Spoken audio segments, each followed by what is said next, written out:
హయాంలో జగన్మోహన్ రెడ్డి గారు ఇచ్చినటువంటి హామీలు ఏవైతే ఉన్నాయో మేనిఫెస్టోలో పొందుపరిచినటువంటి నవరత్నాలు కానివ్వండి, అంతకు మించి హామీలను 99% అమలు చేశారు.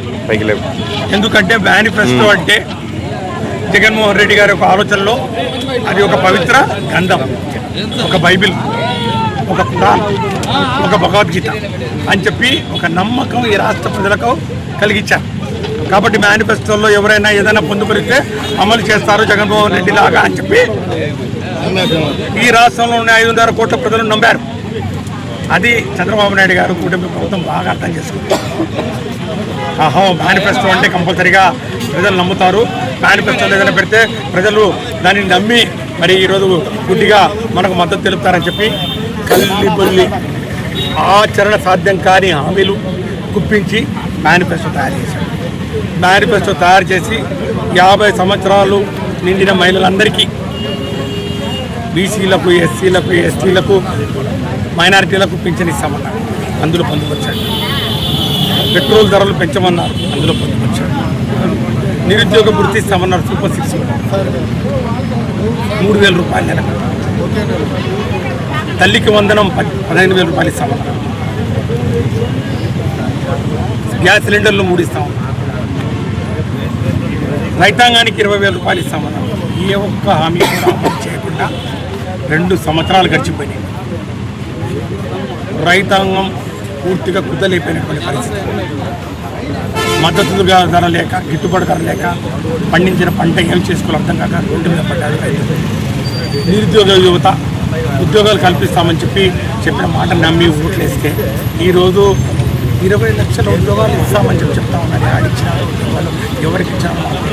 వాళ్ళ కుటుంబంలో మాత్రం అందరికీ ఉద్యోగాలు దొరికాయి. చంద్రబాబు నాయుడు గారి కుటుంబంలో కొడుకు దగ్గర నుంచి బియ్యంకుల దగ్గర నుంచి వాళ్ళ ఉద్యోగాలు చెప్తాము, వేరే వాళ్ళకి ఎవరికి రాదు.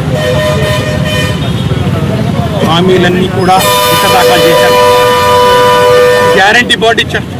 నేను పాత కాలపు చంద్రబాబు నాయుడు కాదు, నేను మారిపోయిన మనిషిని, పూర్తిగా మారిపోయాను, ఇదిగో ప్రమాణం చేస్తున్నాను, త్రికరణ శుద్ధితో పనిచేస్తాను, అన్నీ అమలు చేస్తానని చెప్పి బాండ్ పేపర్ ఇచ్చారు. ఆ బాండ్ పేపర్ కూడా ఈరోజు బుట్ట దాఖలైంది. మేనిఫెస్టో బుట్ట దాఖలైంది, బాండ్ పేపర్ బుట్ట దాఖలైంది. అంతేకాకుండా పేపర్ పచ్చ పత్రికలు పుంకాలుగా ఫుల్ సైజు అడ్వర్టైజ్మెంట్లు ఇచ్చి వాళ్ళు ఏదో గ్యారంటీ మేము ఇస్తామన్నట్టు పదే అడ్వర్టైజ్మెంట్ ఇచ్చి ప్రజలను ఒక భ్రమలోకి నెట్టి ఈ ప్రభుత్వం, వైసీపీ ప్రభుత్వం ఇచ్చిన దానికన్నా జగన్మోహన్ రెడ్డి గారు ఇచ్చిన పథకాలతో కలిపి అంతకన్నా ఎక్కువగా ఇంకా మేము ఇస్తామని చెప్పి 5.5 కోట్ల ప్రజలకు వెన్నుపోటు పొడిచి మోసం చేసినటువంటి యొక్క ఉదంతానికి ఈరోజు 2 ఏళ్ళు పూర్తవుతున్నాయి. ఈరోజు 2 ఏళ్ళు పూర్తవుతున్నాయి. ఇంకెంతకాలం ఎదురు చూడాలని చెప్పి ఈరోజు రాష్ట్ర ప్రజానికం అడుగుతాం. ఖచ్చితంగా ఈ ప్రభుత్వాన్ని నిలదీయమని చెప్పి ఈరోజు ప్రతిపక్షంగా ఈరోజు మాకు ఈ యొక్క అధికారాన్ని ఇచ్చారు. ప్రజల పక్షాన నిలబడి పోరాటం చేయడానికి ఈరోజు మేము ఇక్కడికి వచ్చాం. ఈ కూటమి ప్రభుత్వ మోసపూరిత హామీలు ఇచ్చి అధికారంలోకి ఎక్కి అవినీతిలో కూరుకుపోయి పూర్తిగా అవినీతిమైపోయినటువంటి పాలన అందించిన దానికి 2 ఏళ్ళు పూర్తవుతాయి. మేము ప్రశ్నిస్తూ ఉన్నాం, పద్ధతి మార్చుకోండి. ప్రభుత్వం ఏ విధంగా ఉందో నియోజకవర్గాల్లో కూడా ఎమ్మెల్యేలు కానీ, మంత్రులు కానీ అదేవిధంగా అవినీతిమయంలో కూరుకుపోయారు. పూర్తిగా నియోజకవర్గాలన్నీ అవినీతి గడ్డగా అయిపోయినాయి. మట్టి దగ్గర నుంచి, ఇసుక దగ్గర నుంచి, మద్యం దగ్గర నుంచి, బియ్యం దగ్గర నుంచి ఏది వదిలిపెట్టకుండా ప్రజల ఆస్తుల్ని కూడా, వారి యొక్క భూముల్ని కూడా దోచుకునే కార్యక్రమం చేస్తూ వ్యవస్థను ఛిద్రభిన్నం చేస్తున్నటువంటి పరిస్థితి ఈరోజు మనం చేస్తున్నాం. ఒక్క మాటలు చెప్పాలంటే ఈ రాష్ట్రంలో అటవిక పాలన నడుస్తూ ఉంది, అరాచక పాలన నడుస్తూ ఉంది.